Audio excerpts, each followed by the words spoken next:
Hello students, myself Kumarang, lecturer in Civil Engineering Department, Government Polytechnic College Bikaner. आज अपन discuss करेंगे earthquake resistant structure, जो कि civil third year का subject है, CE 310। उसका टॉपिक अपन जो सेकेंड यूनिट चल रही थी उसी का एक टॉपिक है, effect of earthquake motion on structure. First unit upon complete कर चुके हैं, सेकेंड यूनिट अपनी चल रही है, जिसमें मैं बताना चाहूँगा थोड़ा सा अपन ने पहले क्या पढ़ लिया सेकेंड यूनिट में अभी तक। ये सेकंड जो चैप्टर है अपना स्ट्रक्चरल डायनेमिक्स, उसमें अपन ने लोड्स के बारे में पढ़ लिया कि लोड्स क्या होते हैं, कितने टाइप के लोड होते हैं। उसके बाद अपन ने पढ़ा डिग्री ऑफ फ्रीडम, कि डिग्री ऑफ फ्रीडम क्या होता है और किस तरीके से अपन डिग्री ऑफ फ्रीडम निकालते हैं किसी भी बिल्डिंग्स का या स्प्रिंग से सिस्टम का, किसी भी सिस्टम का। फिर अपन ने पढ़ा इक्विलिब्रियम, कि इक्विलिब्रियम क्या होता है, साम्यावस्था। दो टाइप के, स्टैटिक और डायनेमिक इक्विलिब्रियम। जो डायनेमिक इक्विलिब्रियम है उसके बारे में अपन ने डिटेल में पढ़ा, क्योंकि अर्थक्वेक मोशन के समय अपने को डायनेमिक इक्विलिब्रियम के बारे में ध्यान रखना होता है। अगर बिल्डिंग डायनेमिक इक्विलिब्रियम में है, दैट मीन्स बिल्डिंग सेफ रहेगी, वो फेलियर उसका नहीं होगा। तो ये अपन ने डायनेमिक इक्विलिब्रियम के बारे में पढ़ा सारा, उसकी कैसे ये डायनेमिक इक्विलिब्रियम की इक्वेशन थी, बहुत ही इंपॉर्टेंट इक्वेशन है this equation, Ft = ma + cv + kx। जहाँ पे अपन ने देखा था m उसका मास है बॉडी का, a एक्सेलरेशन है यानी द्रव्यमान और त्वरण, c जो है वो डैम्पिंग कोफिशिएंट है, v उसकी वेलोसिटी है, k जो है वो आपकी स्टिफनेस ऑफ बिल्डिंग है, बिल्डिंग के स्टिफनेस है मेंबर की, और k x जो है अपना वो डिस्प्लेसमेंट है। तो ये अपन ने सारा अभी तक पढ़ चुके हैं। आज के इस लेक्चर में अपन पढ़ेंगे effect of earthquake motion on structure, यानी जो भूकंप की गति होती है, गति का मतलब जो कंपन होता है, वाइब्रेटिंग मोशन होती है, वो जो कंपन गति होती है उसका स्ट्रक्चर पर क्या प्रभाव पड़ता है। ये तो अपन ने एक जनरल इक्विलिब्रियम देखा। इस इक्विलिब्रियम का एक तरह से अपन ये कहें कि इसका यूज कैसे करते हैं, बिल्डिंग पे कैसे इसका यूज कर सकते हैं। क्योंकि ये जो इक्वेशन बनाई ये अपन ने इस एग्जांपल के साथ बनाई थी कि ये कॉलम है, उसके ऊपर कोई मास लगा हुआ है, ये कॉलम, इसके ऊपर कोई ये मास लगा हुआ है। इससे अपन ने ये इक्वेशन प्रूव की थी, डिराइव की थी। अब अपने को देखना है कि उस इक्वेशन को अपन यहाँ स्ट्रक्चर पर कैसे यूज करते हैं, यानी effect of earthquake motion on structure. Structure का एक तरह से डायनेमिक इक्विलिब्रियम अपने को देखना है। अर्थक्वेक की जो वाइब्रेटिंग मोशन होती है उसका जो संरचनाएं हैं उन पे प्रभाव अपने को देखना है। तो जो भूकंप जब आता है तो उसके कारण क्या होता है स्ट्रक्चर में, ग्राउंड उसमें जब कंपन करता है, तो क्योंकि स्ट्रक्चर है वो ग्राउंड पे ही रेस्ट करता है, ग्राउंड पे टिका हुआ होता है, तो जब भूकंप आता है तो स्ट्रक्चर ग्राउंड मोशन करता है। ग्राउंड मोशन करने के कारण इसका जो स्ट्रक्चर का जो बेस होता है, ये डायग्राम देखो यहाँ पे नीचे ग्राउंड है, ग्राउंड, ये ग्राउंड लेवल, इससे नीचे नीचे पूरा ग्राउंड है। भूकंप के समय ग्राउंड में जब कंपन आएगा, जब मोशन होगी, तो ये जो फाउंडेशन है, ये फाउंडेशन में भी क्या होगा, मोशन होगा। अब इसमें क्या होता है, फाउंडेशन में ये बेस है बिल्डिंग का, इसमें मोशन होगा ऐसे। ये ऊपर वाला हिस्सा जो है ये रेस्ट में था, ये रेस्ट में ही रहना चाहता है, और ये जो मोशन है फाउंडेशन, ये जो ग्राउंड के साथ अटैच था, ये ग्राउंड के साथ इधर आगे मोशन में जाना चाहता है। ये फाउंडेशन ये ऐसे जाना चाहता है, और ऊपर वाला स्ट्रक्चर क्या होता है, अपने इनर्शिया फोर्स के कारण वो यहीं रुकना चाहता है। जो अपन न्यूटन का फर्स्ट लॉ पढ़ते हैं, इनर्शिया का नियम, न्यूटन का प्रथम नियम जो होता है इनर्शिया का नियम, कि कोई वस्तु अगर स्थिर अवस्था में है तो वो स्थिर में रहना चाहेगी, जो जड़त्व का नियम होता है, और गतिमान है तो गतिमान रहना चाहिए। तो ये स्थिर में थी, तो यहाँ तो ये जो फाउंडेशन है, ये बेस इसका ग्राउंड के साथ अटैच है, तो इसको तो मोशन करना पड़ेगा, और ऊपर वाला स्ट्रक्चर है वो रेस्ट में ही रहना चाहता है ड्यू टू इनर्शिया फोर्स के कारण, जड़त्व बल के कारण। अब ये फाउंडेशन इधर खिसका, तो फिर क्योंकि फाउंडेशन और ये जो स्लेब है, तो स्लेब और ये कॉलम के थ्रू फाउंडेशन और स्लेब जुड़ी हुई है, तो स्लेब को भी थोड़ा आगे तो खिसकना ही पड़ेगा, लेकिन स्लेब रेस्ट में रहना चाहेगी, तो ये थोड़ा सा उससे कम डिस्प्लेसमेंट होगा कंपैरिजन टू द फाउंडेशन। ये आगे गई, ये भी आगे गई, लेकिन ये ज़्यादा आगे गई है, ये कम आगे गई, यानी इसमें डिस्प्लेसमेंट कम हुआ, इसमें डिस्प्लेसमेंट ज़्यादा हुआ, लेकिन कुछ ना कुछ डिस्प्लेसमेंट यहाँ इसका भी, स्लेब का भी या रूफ का भी हुआ है, एक्स डिस्प्लेसमेंट। ये इनर्शिया फोर्स इसको वापस अंदर की तरफ, यानी उसको रेस्ट में रखना चाह रही है। तो यहाँ जो अपन देखें इस पर कि कौन कौन से फोर्स लगेंगे, एक तो ये ग्राउंड मोशन जो एक्सटर्नल फोर्स लगा है, एक ये इनर्शिया फोर्स जो वापस इधर लग रहा है, इसको अपन रीस्टोर फोर्स भी कह सकते हैं, और एक इसमें लगेगा डैम्पिंग फोर्स। डैम्पिंग फोर्स में कि जो फ्रिक्शन की वजह से, एक तो एयर फ्रिक्शन और दूसरा जो ये जॉइंट होते हैं, जैसे इसका स्लेब का और इसका जॉइंट है और कॉलम और फाउंडेशन का जॉइंट है, इन जॉइंट में भी जो फ्रिक्शन होता है, जॉइंट की जो स्टिफनेस है, उसके कारण भी डैम्पिंग फोर्स लगता है, जो भी वो डैम्पिंग फोर्स भी इसके विपरीत दिशा में लगेगा। तो ये अपने थ्योरी से सारा एक्सप्लेन करते हैं। फर्स्ट है earthquake causes shaking of ground, यानी भूकंप के कारण ग्राउंड में कंपन होता है। The structure resting on the ground will be subjected to motion at base, यानी इस ग्राउंड पे जो स्ट्रक्चर होगा उसमें भी उसके बेस पर क्या होगा, मोशन आएगा। Thus the base of structure moves but the structure has a tendency to stay in its original position due to inertia. ये जैसा कि अभी मैंने बताया कि स्ट्रक्चर का बेस है, जो फाउंडेशन है, वो तो गति कर लेगा ग्राउंड के साथ, लेकिन जो बाकी ऊपर का पोर्शन है, सुपर स्ट्रक्चर, वो इनर्शिया के कारण अपनी ओरिजिनल पोजीशन में रहने की कोशिश करता है। The structure can be suppose to be act upon a by force called inertia force which resist the change of state of structure. इसमें इनर्शिया फोर्स लगेगा। During earthquake motion the column of buildings are subjected to displacement but they have a tendency to come back to the state position, original position। जैसे अपन ने पहले column का example लिया था, ये वाला कि कॉलम इधर गया, वापस वो ओरिजिनल पोजीशन में आना चाहेगा। सेम वैसा ही कुछ यहाँ पे है कि ये कॉलम इधर गए लेकिन वापस ये ओरिजिनल पोजीशन में आने की कोशिश करेंगे। Thus restoring force which depends upon the stiffness of the column and the displacement are developed, यानी इससे फिर क्या होगा, रिस्टोरिंग फोर्स लगेगा। कॉलम अपनी वापस ओरिजिनल पोजीशन में आना चाहेगा तो उसमें एक रिस्टोरिंग फोर्स लगेगा kx, जो k डिपेंड करेगा कॉलम के स्टिफनेस पे और x होगा displacement. These act also opposite to the direction of the motion, और ये दोनों फोर्स, इनर्शिया फोर्स और जो रिस्टोरिंग फोर्स है, ये क्या होंगे, मोशन के विपरीत दिशा में हमेशा लगते हैं। It is clear that if the columns are stiffer then the restoring force are more, यानी कॉलम की अगर स्टिफनेस ज़्यादा है, ज़्यादा स्टिफ है, तो रिस्टोरिंग फोर्स ज़्यादा होगा, यानी जिसका के ज़्यादा है तो के एक्स अपने आप ही क्या होगा, रिस्टोरिंग फोर्स क्या होता है, के एक्स। तो डिस्प्लेसमेंट तो फिक्स है, लेकिन अगर कॉलम की स्टिफनेस ज़्यादा है तो फिर वो कॉलम में रिस्टोरिंग फोर्स ज़्यादा लगेगा।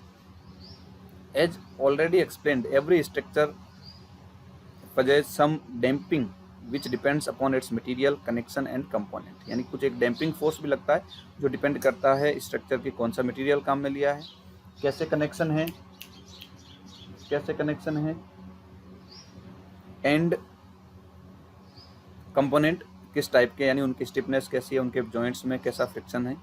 दस damping force are developed which also act opposite to the direction of the motion, यानी डैम्पिंग फोर्स भी डेवलप होगा जो कि डायरेक्शन पे डिपेंड करेगा मोशन की, मोशन की डायरेक्शन इधर है तो डैम्पिंग फोर्स उसकी अपोजिट डायरेक्शन में लगेगा।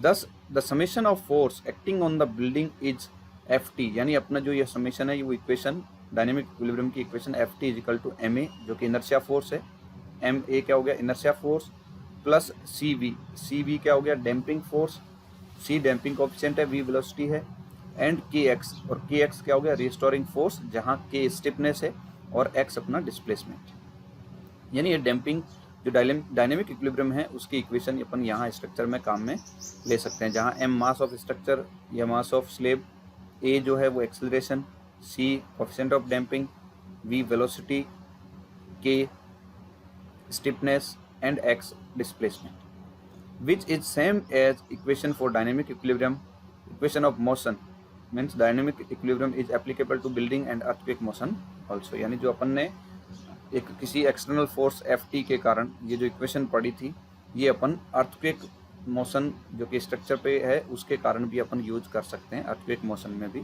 इसको यूज कर सकते हैं, बिल्डिंग में भी। तो Ft is equal to ma plus cv plus kx। ये इस तरीके से इस डायग्राम से अपन ने इसको समझने की कोशिश करी कि किस तरीके से ये फाउंडेशन और रूफ जो है, फाउंडेशन इधर जाएगा तो रूफ वापस क्या होगी, रूफ को भी जाना तो पड़ेगा क्योंकि ये अटैच्ड है आपस में, लेकिन रूफ अपनी ओरिजिनल पोजीशन में रहने की कोशिश करेगी। क्यों? क्योंकि उसमें कोई एक इनर्शिया फोर्स लग रहा है ma, और इसी तरीके से कॉलम की स्टिफनेस के कारण ये वापस इसको ओरिजिनल पोजीशन में लाने की कोशिश करेगा कॉलम, जो कि k इंटू एक्स के बराबर होता है restoring force, stiffness into displacement, यानी इस कॉलम की स्टिफनेस पे डिपेंड करेगा। अगर कॉलम की स्टिफनेस ज़्यादा तो रिस्टोरिंग फोर्स भी ज़्यादा लगेगा। इसी तरीके से एक तीसरा डैम्पिंग फोर्स भी लगता है, जो डिपेंड करता है यहाँ इनके एयर फ्रिक्शन के बीच में, क्या एयर फ्रिक्शन कितना लग रहा है, प्लस इनके कनेक्शंस मटेरियल एंड कंपोनेंट्स के बीच कैसे हैं, उन पे डिपेंड करता है कि रिस्टोरिंग फोर्स डैम्पिंग फोर्स कितना होगा। और फिर अपन ने देखा कि ये इक्वेशन जो है अपन Ft = ma + cv + kx, ये इक्वेशन अपनी बनती है, यही डायनेमिक इक्विलिब्रियम की इक्वेशन होती है। दैट मीन्स अपन ये कह सकते हैं कि डायनेमिक इक्विलिब्रियम की जो इक्वेशन है उसको अपन अर्थक्वेक मोशन के लिए और बिल्डिंग के लिए अपन उसको अप्लाई कर सकते हैं। तो आज अपन ने देखा effect of earthquake motion on structure. Next class जो है उसमें अपन देखेंगे फंडामेंटल नेचुरल टाइम पीरियड, और ये फंडामेंटल नेचुरल टाइम पीरियड के बाद अपना सेकेंड यूनिट भी कंप्लीट हो जाएगी। जो सेकेंड यूनिट है वो अपने कंप्लीट कर लेंगे नेक्स्ट लेक्चर में। तो बहुत छोटा सा यूनिट है सेकेंड यूनिट, सिर्फ 4 या 5 लेक्चर में अपने ये कंप्लीट हो जाएगी। यानी अगर आप देखोगे ढंग से तो 1-1.25 घंटे में आप इसको पढ़ सकते हो। अगर आप नोटिंग भी कर रहे हो, साथ में स्क्रीनशॉट लेके नोट कर सकते हो इनका, तो नोट कर रहे हो, नोट भी करोगे तो आप मान लो 2-3 घंटे पढ़ोगे, तब तक आपकी ये यूनिट कंप्लीट हो जाएगी। तो ये अपने साथियों को भी ज़रूर बताएं और आप घर बैठे इसका फ़ायदा उठाएं, इसको पढ़ें ऑनलाइन और अपने नोट्स तैयार करते जाएं, क्योंकि अभी जो सिचुएशन है उसके हिसाब से आपके काफ़ी टाइम लगेगा अभी खुलने में कॉलेज वगैरह, तो जो ऑफलाइन स्टडी है वो होने में टाइम लगेगा। इसलिए आप अपनी ये ऑनलाइन स्टडी जारी रखें और थोड़ा थोड़ा पढ़ते जाएं ज़रूर। साथ में अपने साथियों को भी शेयर ज़रूर कर दें इसको, ताकि उनको भी पता चलता रहे। और ये जो चैनल है अपने जीपीसी का उसको सब्सक्राइब कर लें, बेल आइकन प्रेस कर दें, ताकि जैसे ही नया ई लेक्चर अपलोड होगा आपके पास तुरंत नोटिफिकेशन आए। जैसा कि आपको पता है जीपीसी बीकानेर के यूट्यूब चैनल पर ई लेक्चर हम रिकॉर्ड करके अपलोड कर रहे हैं आप लोगों के लिए। उसी कड़ी में आज अपन डिस्कस करेंगे earthquake resistant structure, civil 3rd year का सब्जेक्ट CE 310। उसका एक टॉपिक है स्ट्रक्चरल डायनेमिक्स। सेकंड चैप्टर अपना चल रहा है स्ट्रक्चरल डायनेमिक्स, और उस स्ट्रक्चरल डायनेमिक्स का आज का अपना जो टॉपिक है वो रहेगा फंडामेंटल नेचुरल पीरियड। बहुत ही इम्पोर्टेंट है ये टॉपिक और बहुत ही आसान टॉपिक है, बहुत ही छोटा सा टॉपिक है, बहुत ही कम समय में अपन इसको डिस्कस कर लेंगे। 10 से 15 मिनट के बीच में अपना ये कंप्लीट हो जाएगा, बहुत ज़्यादा लंबा नहीं रहेगा। और इसी टॉपिक के साथ अपनी ये सेकंड जो चैप्टर है वो भी कंप्लीट हो जाएगा। फिर आगे के लेक्चर में अपन 3rd चैप्टर स्टार्ट करेंगे। तो ये जो फंडामेंटल नेचुरल पीरियड है ये क्या होता है, सेकेंड यूनिट लगभग अपनी ये कंप्लीट पे है। इससे पहले मैं बताऊँ आपको लोड्स के बारे में अपन ने डिस्कस किया था, फिर डिग्री ऑफ फ्रीडम के बारे में डिस्कस किया था, उसके बाद में अपन ने इक्विलिब्रियम के बारे में डिस्कस किया था, और फिर effect of earthquake motion on structure ये भी डिस्कस किया था। आज ये लास्ट टॉपिक है अपना इस चैप्टर का, फंडामेंटल नेचुरल पीरियड या नेचुरल टाइम पीरियड भी बोलते हैं। जो फंडामेंटल नेचुरल पीरियड है या फंडामेंटल नेचुरल जो टाइम पीरियड है वो क्या होता है। फंडामेंटल नेचुरल टाइम पीरियड का सिंपल सा मीनिंग है, जैसे आप यहाँ समझें कि जैसे ये इस डायग्राम से मैं थोड़ा सा बता दूँ आपको। ये जैसे कोई कॉलम है, इस पर ये मास लगा हुआ है, इसको अपन ने यहाँ ले जाके छोड़ दिया, तो ये यहाँ से यहाँ गया और वापस यहाँ से यहाँ आया। इसको इतना करने में जो समय लगा है इसे अपन कहते हैं पूरा एक साइकिल, एक चक्र कंप्लीट कर लिया। यहाँ से गया वापस यहाँ आया, ये एक चक्र हो गया अपना, एक साइकिल कंप्लीट हो गया। तो इस एक साइकिल को कंप्लीट करने में लगा समय वो कहलाता है फंडामेंटल नेचुरल पीरियड। और ये समय सेकंड में होना चाहिए। जैसे मान लो यहाँ से यहाँ गया और वापस आया, इसको 1 सेकंड लग गया, तो इसका इस मास का ये जो मास है इसका फंडामेंटल नेचुरल पीरियड कितना हो गया, 1 सेकंड। यानी एक साइकिल को कंप्लीट करने में लगा समय क्या कहलाता है, फंडामेंटल नेचुरल टाइम पीरियड। और ये जो पीरियोडिक मोशंस है उसमें भी हो सकता है और नॉन पीरियोडिक मोशन में भी हो सकता है। तो अपन इसको देखें, इसकी थ्योरी देखें कि क्या होता है ये fundamental natural time period T, इसको कैपिटल T से अपन डिनोट करते हैं, लिखते हैं the time taken in second for completing one cycle of oscillation is called fundamental natural period of the building. यानी बिल्डिंग के एक ऑक्सीलेशन मोशन को, एक साइकिल को कंप्लीट करने के लिए अनुनाद गति जो होती है, यानी इस पथ पे इधर गया वापस इधर आया, एक साइकिल को कंप्लीट करने में, एक चक्कर को पूरा करने में जो समय लगता है सेकंड में, वो समय कहलाता है फंडामेंटल नेचुरल पीरियड, और इसे लिखते हैं कैपिटल टी से। अब फिर बात आती है अपने कि ये जो फंडामेंटल नेचुरल पीरियड है टी, ये किन किन चीज़ों पे डिपेंड करता है। तो जो fundamental natural time period T है, ये डिपेंड करता है दो चीज़ों पे। एक तो बिल्डिंग की फ्लेक्सिबिलिटी कैसी है, और दूसरा उस बिल्डिंग का मास कितना है। Flexibility and mass. सिंपल अगर अपन मास की बात करें तो जितना मास ज़्यादा होगा उतना ही उस बिल्डिंग का फंडामेंटल नेचुरल टाइम पीरियड ज़्यादा होगा, यानी उसको साइकिल कंप्लीट करके वापस आने में उतना ही समय ज़्यादा लगेगा। इसी तरीके से अपन बात करें अगर फ्लेक्सिबल बिल्डिंग की, तो बिल्डिंग फ्लेक्सिबिलिटी यानी अगर बिल्डिंग में फ्लेक्सिबिलिटी ज़्यादा होगी। फ्लेक्सिबिलिटी का मतलब क्या होता है, सिंपल कि वो ज़्यादा मुड़ सके, यानी जिसमें ज़्यादा डिस्प्लेसमेंट हो सके। तो जब डिस्प्लेसमेंट ज़्यादा होगा तो वहाँ तक जाके वापस आने में समय भी ज़्यादा लगेगा, क्योंकि बिल्डिंग ज़्यादा डिस्प्लेस होगी तो उसको समय वापस ओरिजिनल पोजीशन में आने में समय ज़्यादा लगेगा, मतलब साइकिल कंप्लीट होने में समय ज़्यादा लगेगा, यानी अपना फंडामेंटल नेचुरल पीरियड है वो ज़्यादा होगा। तो यही दो चीज़ें यहाँ लिखी है मैंने। The value of T depends on the following. दो चीज़ों पे डिपेंड करता है, एक तो बिल्डिंग फ्लेक्सिबिलिटी पे और दूसरा मास पे। If the building is flexible, then moment is larger than means the time taken for completing one cycle of oscillation will be more।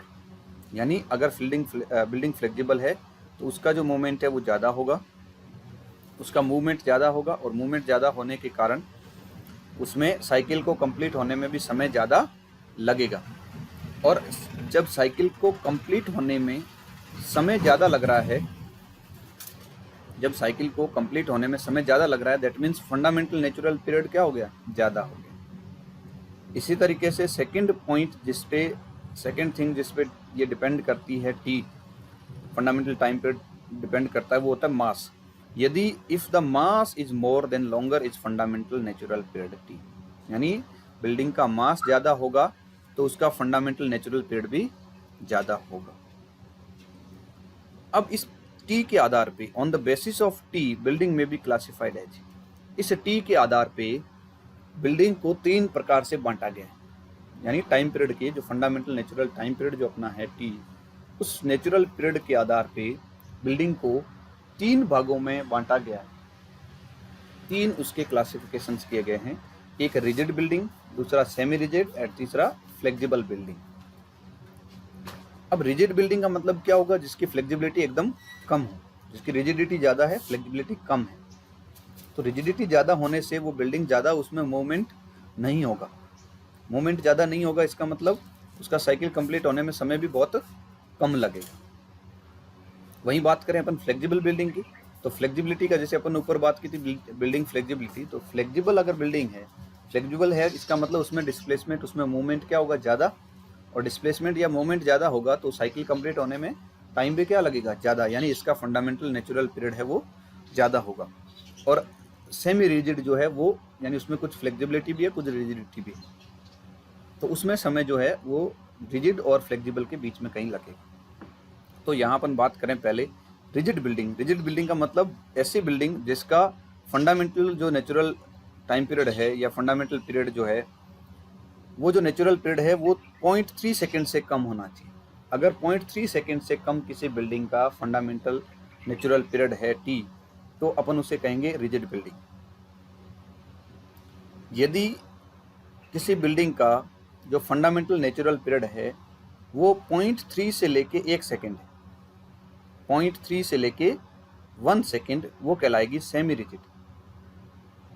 And अगर कोई बिल्डिंग का फंडामेंटल नेचुरल पीरियड 1 सेकेंड से ज़्यादा है, ग्रेटर देन 1 सेकेंड, 1 सेकेंड से ज़्यादा है, तो वो बिल्डिंग अपनी कहलाएगी फ्लेक्सिबल बिल्डिंग।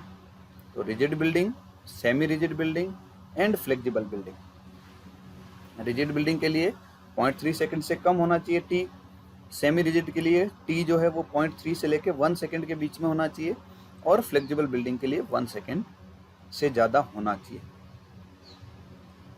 तो अपन इसको कहेंगे फ्लेक्सिबल बिल्डिंग। तो ये बेसिक चीज़ें समझ में आ गई कि फ्लेक्सिबल में टाइम ज़्यादा क्यों है, क्योंकि फ्लेक्सिबिलिटी ज़्यादा होने से वो मुड़ेगा ज़्यादा, स्ट्रक्चर ज़्यादा डिस्प्लेस होगा, उसमें मूवमेंट ज़्यादा होगा, और ज़्यादा मूवमेंट होने के कारण उसमें साइकिल को कंप्लीट होने में, एक साइकिल को कंप्लीट होने में समय भी ज़्यादा लगेगा। वहीं अगर रिजिड बिल्डिंग की बात करें तो रिजिड बिल्डिंग में, क्योंकि बिल्डिंग रिजिड है इसलिए उसका डिस्प्लेसमेंट, उसका मूवमेंट काफ़ी कम होगा, और कम मूवमेंट होगा तो उसका सर्किल जो साइकिल है वो जल्दी कंप्लीट हो जाएगा, यानी उसमें टाइम कम लगेगा, मतलब फंडामेंटल नेचुरल पीरियड कम होगा।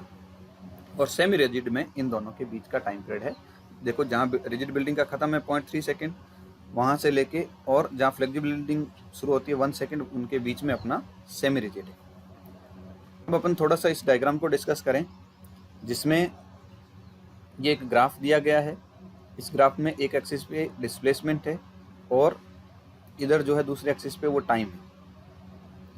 अब जब भी इस स्ट्रक्चर में जब भी मोशन लगता है ड्यू टू अर्थक्वेक, मोशन आता है स्ट्रक्चर में, तो स्टार्टिंग में उसका जो साइकिल है वो बड़ा होता जाएगा, यानी मोशन ज़्यादा रहेगी, स्टार्टिंग में उसका साइकिल बड़ा होता जाएगा।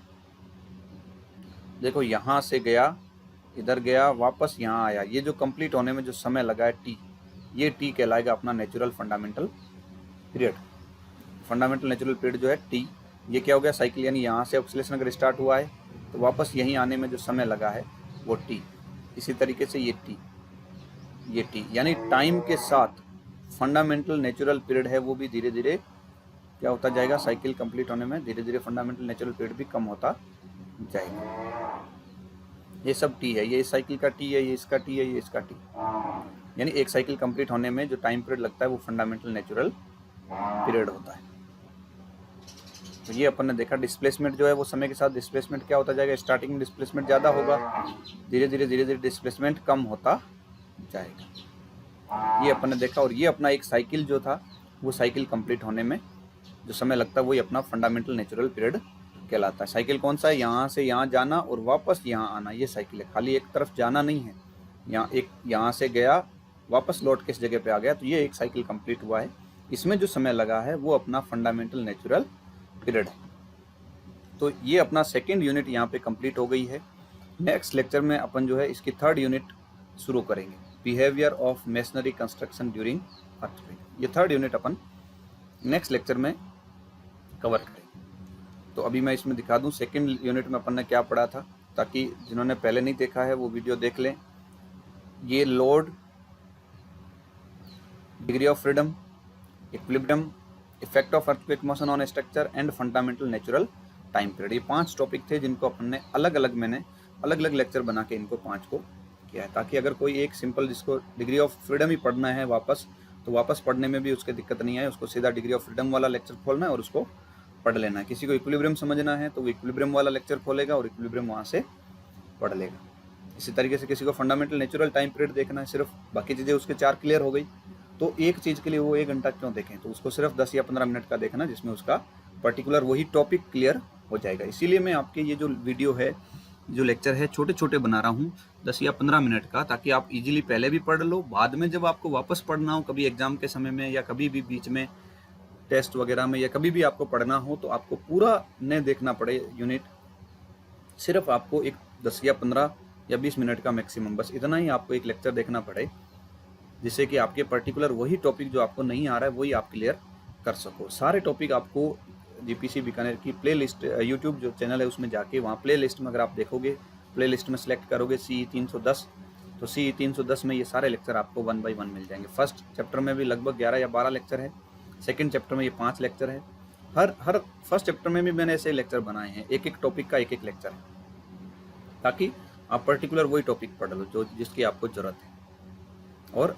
स्टार्टिंग में भी क्या, नहीं तो 1 घंटा पढ़ने में आप लोग बोर हो जाते हैं कि 1 घंटा पढ़ना, फिर उसको लिखना भी होता है। 10-15 मिनट का आप वीडियो इस पहली बार देखोगे तो उसको आपको देखने में आधा घंटा लगभग लगेगा, क्योंकि आप नोट भी करोगे 15 मिनट देखोगे, 15 मिनट कम से कम उसको नोट भी करोगे। तो इसीलिए मैं छोटे छोटे बना रहा हूँ, इसको आप देखते जाइए और इसमें शेयर बहुत ज़्यादा करने की आप कोशिश करें अपने विद्यार्थियों के साथ, क्योंकि मैं देखता हूँ टाइम जो होता है, हम लोग इसको एनालिसिस करते हैं वापस कि जो व्यूज़ है वो भी काफ़ी कम है, और व्यू है तो भी वॉच टाइम बहुत कम है।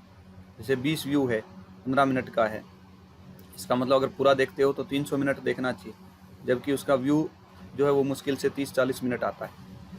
20 व्यू है तो भी 40 मिनट, यानी एवरेज 2 मिनट ही देखते हैं। तो ये चीज़ बहुत गलत है, हम इतनी मेहनत से इसको बना रहे हैं, तो आप लोग इसको एक बार कम से कम देखें तो सही, एक्सप्लेन करें, और अगर इसमें कोई आपकी दिक्कत आ रही है तो आप हमें मैसेज भी करें, उस पर कमेंट कर दें, मैसेज करें, ताकि हम उसको वापस उसमें इम्प्रूव करें, क्योंकि बिना कमेंट के आए हमें पता नहीं चलेगा कि क्या कहाँ कोई कमी रह गई है। तो आपके अगर समझ में नहीं आ रहा है कोई चीज़ है तो आप उसको वहाँ पे लिखें, लेकिन ऐसा नहीं है कि आप 1 मिनट देखें या उसको छोड़ दें, या 2 मिनट 1.5 मिनट देखें उसको छोड़ दें, ऐसा नहीं है। 15 मिनट का लेक्चर है तो पूरा 15 मिनट देखें, फिर अगर कुछ समझ में नहीं आता है तो आप उसको कमेंट लिखें, क्योंकि खाली छोड़ना नहीं है, समस्या से भागना नहीं है। अगर समझ में नहीं आ रहा तो कमेंट लिखें। बहुत बार होता है कि समझ में नहीं आ रहा है तो आप छोड़ देते हो, पहले 1-2 मिनट में कुछ नहीं समझ में आएगा। जब आप पूरा लेक्चर देखोगे तो आपके बहुत सारे डाउट्स क्लियर हो जाएंगे।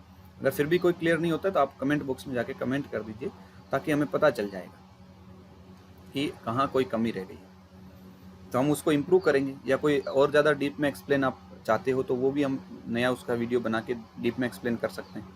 तो इसका ध्यान रखें आप, और अपने साथियों को शेयर जरूर करें, क्योंकि एक वीडियो यूट्यूब पे डाल रहे हैं उस पर 15-20 व्यू आ रहे हैं तो ये बहुत ही गलत चीज़ है ना। आप अपने साथियों को, और कॉलेज के स्टूडेंट हैं उनको भी शेयर करें, और अपने साथियों में भी शेयर करें, बताएं कि इसको पढ़ें। और क्योंकि ये जो समय अभी चल रहा है बहुत बुरा समय चल रहा है, इसके हिसाब से आपको अभी जो जिस हिसाब से ये फैल रहा है, आपको काफ़ी टाइम तक ऑनलाइन पढ़ना पड़ सकता है। इसलिए आप इसकी आदत डाल दें और इसको पढ़ें।